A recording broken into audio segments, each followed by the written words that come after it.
ce a yi ba ma ciki ba ma goyon baya. Wanda iya yadda da wannan ya bi mu, wanda bai yadda ba ya zage mu, Allah ya isa.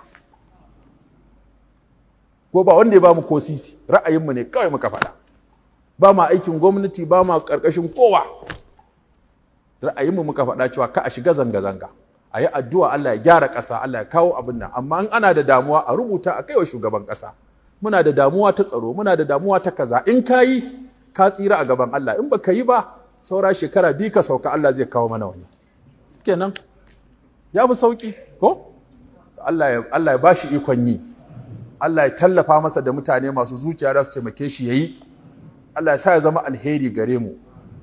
Allah kuma ya sa wannan Najeriya ta zama alheri. Allah ya sa duk wanda zai biyo baya fi mana alheri fiye da na gaba. Kada mu zo muna ƙarama wancan. Jonathan an zage shi. Aka ce sai Buhari yanzu ana zagin sa, to kuma wa zai zo a bayansa? Wani iri ne shi kuma? Sai mun yi addu'a dole. Gaba za a dinga ko baya? Allah ka gyara ƙasarmu, ka gyara shugabanninmu, mu ma ka gyara mu.